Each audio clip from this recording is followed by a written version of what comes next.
when it comes to the Dallas Cowboys and the NFL and maybe life in general. There's nothing wrong with a little political correctness. There's nothing wrong with keeping it in-house. There's nothing wrong with playing it close to the vest.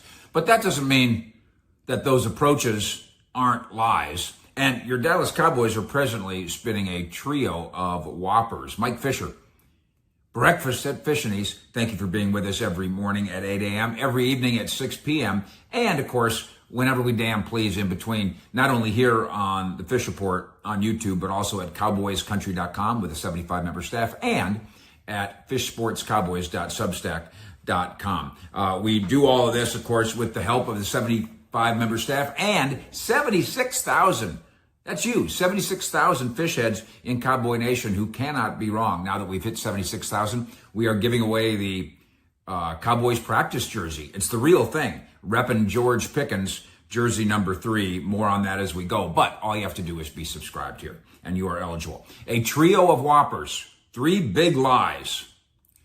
In the wake of that dominant win, 44-22 on Sunday over the hated Commandos, Dallas now 3-3-1.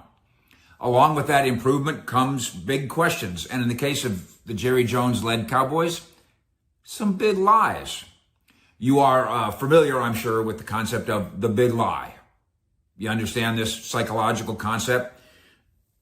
Say something so absurd, say it loud and say it proud, and the listener tends to think, that's absurd, but I mean, it's so ridiculous. You couldn't possibly be making that up, right? I won't point any fingers at who in the public eye over the course of decades is guilty of that. I'll just stick with football and I'll stick with the Cowboys. Say something so preposterous that, well, it's just got to be true, because why else would you say something so preposterous? There's a trio of headline-grabbing storylines in Dallas right now. All of them are butting up against the November 4th NFL trade deadline. All of them have to do with what the Cowboys are going to do next, including at Denver, which, by the way, your chance to get a feel for that and get some profit from that, from ProfitX, America's #1 sports prediction market, a peer-to-peer sports prediction market where users play against each other instead of a sports book or the house. You almost always get the best price on any spread, money line, total, you name it. Looks and feels just like a sports book, way better odds. Find the link below. Use the promo code FISH and claim up to $200 in profit cash on all plays for the first 30 days playing on the site. Terms and conditions do indeed apply. Here's your 3 headline grabbers. 1, whether Dallas should view itself as a playoff contender and therefore should be a deadline buyer. 2, the inside story of how and why the beleaguered defensive coordinator Matt Eberflus suddenly scrapped everything and turned his defense upside down to epically positive results. And 3, what in the hell is going on with Trayvon Diggs and his mystery concussion? And what's the struggling Pro Bowler's future in Dallas? Let's dig into them. And by the way, I'm not ripping the Cowboys for fudging the truth. I am saying there's a sort of cockiness to it. There's a cockiness to the big lie. I'll just say it so big and loud and proud, everybody's just going to roll with it. You'll swallow it, the audience, you'll just swallow them whole. So I'm just plowing through the big lies in order to seek some important truths as a public service to you. So the good, the bad, and the ugly on those lies. Number 1, the good, the truth on Flus. Coming into week 7, Cowboys were the NFL's worst defense, giving up an all NFL high 412 yards per game, a league worst 260 passing yards per game, a disturbing 31 points per game.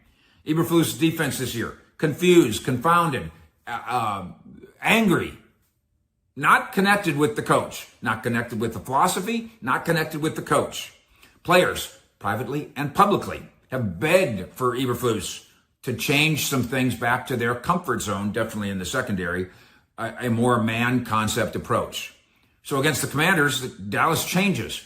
Dallas had played zone an NFL high 80% of the time for the first 6 weeks of the season. On Sunday, they shift into playing man. They go 50-50, 40% of the time man. That's a week high. That's a week 7 high. They went from way over here to way over here.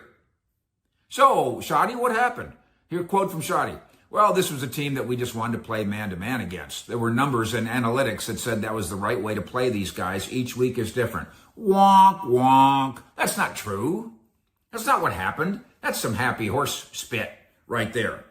The Commanders' offense is so unique that we changed everything. We took everything that we've been doing since March, April, May, June, July, August, September, and changed it all because we were playing Washington. It's ridiculous. Don't swallow it. The Commanders deserve such special treatment to the point that the Cowboys played man 5 times more often than usual. It's not what happened. What happened is the good. Eberflus didn't alter the approach because of Jaden Daniels and Zach Ertz, for crying out loud. He altered the approach because he was urged to or ordered to. This week, Dallas plays at Denver. You want to bet the Cowboys don't revert back to playing 9% zone?